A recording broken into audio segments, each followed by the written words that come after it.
नमस्ते साथियों। पुतिन साहब आए हुए हैं भारत की यात्रा पे। ये यात्रा कितनी देर की रहेगी? 24 घंटे की यात्रा रहेगी। मतलब आज मैं जो वीडियो बना रहा हूँ उसके टाइम तक ये यात्रा खत्म हो चुकी होगी। इंडिया को इससे क्या क्या मिला? इंडिया को होप था कि यार काश हमको S-500 की डील मिल जाएगी, लेकिन ऐसा पॉसिबल नहीं हुआ।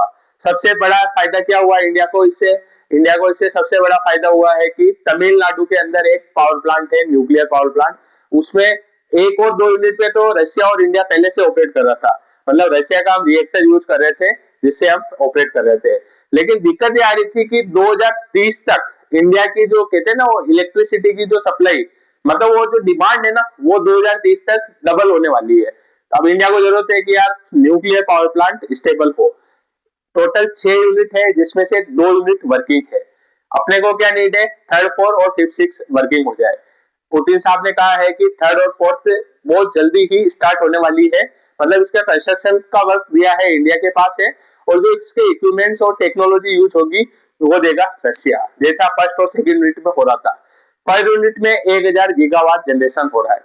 मतलब आप टोटल 6 यूनिट वर्किंग होगी और 6000 गीगावाट जनरेशन होगा। इससे क्या फायदा होगा? जो साउथ के जो स्टेट है उनको प्रॉपर डिमांड मिलेगी, मतलब इनकी जो लोड की जो डिमांड है उनको प्रॉपर सप्लाई मिलेगी।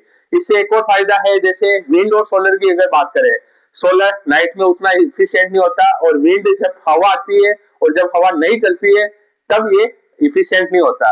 न्यूक्लियर पावर प्लांट ऐसा है कि वो 24/7 अपन इसको ऑपरेट कर सकते हैं। अब थर्ड और फोर्थ जो इसका प्लांट था वो बिल्कुल एक तरीके से क्या कहते हैं उसको रुका हुआ था। तो न्यूक्लियर पावर प्लांट के लिए रशिया के जो पुतिन साहब है उन्होंने कह दिया है कि हम इसको जल्दी से जल्दी ऑपरेट करने वाले हैं। अब आप कहोगे कि यार इसमें इंडिया को क्या फायदा? इंडिया के वैसे अगर हम बात करें तो इंडिया के टोटल 4 या 5 देश है जो इस चीज को सपोर्ट करते हैं। जैसे यूएस आपको रिएक्टर, न्यूक्लियर रिएक्टर देता है, टेक्नोलॉजी देता है। कनाडा से हम न्यूक्लियर रिएक्टर यूरेनियम लेके आते हैं। और अगर हम बात करें इसकी रशिया की, तो रशिया से हम न्यूक्लियर रिएक्टर यूज कर रहे हैं।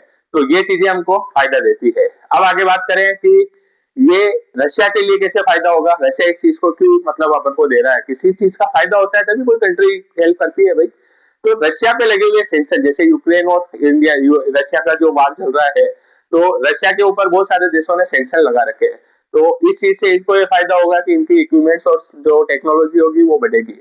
अब आप कहोगे कि भैया ये कितने टाइम के लिए हुई है? कोई भी न्यूक्लियर पावर प्लांट का जो कहते हैं ना डील होती है वो मतलब लॉन्ग टाइम के लिए होती है। मतलब आपकी जियो पॉलिटिक्स रिश्ते खराब भी हो गए तो भी उससे कुछ फर्क नहीं पड़ता है। तो होप इंडिया को इस चीज से फायदा हो, और अगर आपको वीडियो अच्छी लगी तो मेरे चैनल को सब्सक्राइब करें। जय श्री राम।